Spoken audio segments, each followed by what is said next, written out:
My name is Adji Dieye, and I'm an Italo-Senegalese artist based in Zurich and in Milan. And at the moment, I'm finishing my Master in Fine Arts at the University of Arts at Zurich.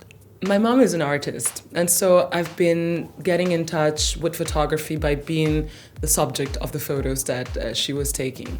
And by having been doing that for more than a decade, then I started to be interested in what it felt to be on the other side of the lens.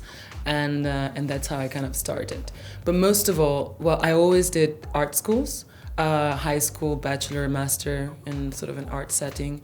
And photography was in somehow the easiest way for me to be able to express thoughts and speak out on issues, on things that I was seeing around me and that perhaps without the medium I couldn't really express. So the two projects that I submitted for the Foam Talent Call this year were Maggic Cube and Red Fever. And the one that I will be working with Foam this year will be Maggic Cube. Well, Maggic Cube is a project that was born out of the idea of propaganda and advertisement focused on the West African area, so in this case Senegal, Mali, and Mauritania. So what I found very interesting by traveling throughout these countries was to see that the element that was very much present in the public sphere and advertised was the stock cube. And I just found it to be quite ironic that everywhere you were going, you had this advertisement saying things like, I don't know, with magic, every woman is a star, rather than with magic, your husband is not going to look for a second wife. So the way that these brands, this product were sort of selling themselves as a very traditional element of the places in which it was sold and publicized was very fascinating to me. And so I started to do all historical research on the product itself and how it came into the market in West Africa.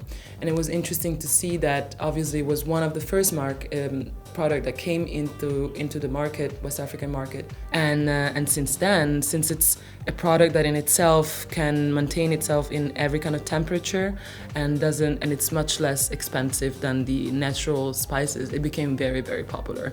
That much that the cube itself, it's called Maggic Cube. What I realized again was the way that these brands were selling themselves as something traditional, right?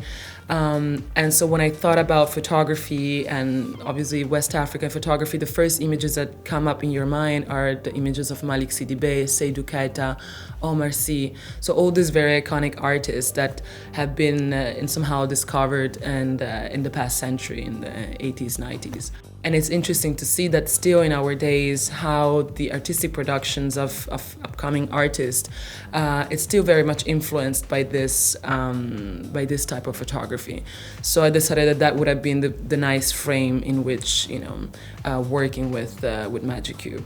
The references to Malick Sidibé, Seydou Keita, and Omar Sy, and this kind of portrait photography coming, from West Africa in the 50s, 60s, it's a very straightforward reference that I create within my project Maggic Cube.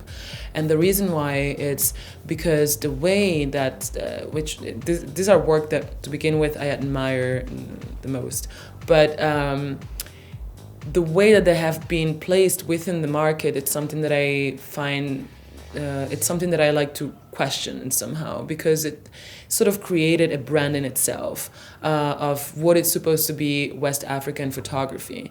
And what I find interesting is to look at the photographers in our days that do come from those areas and keep on repeating that kind of pattern in the way they photograph in the studio.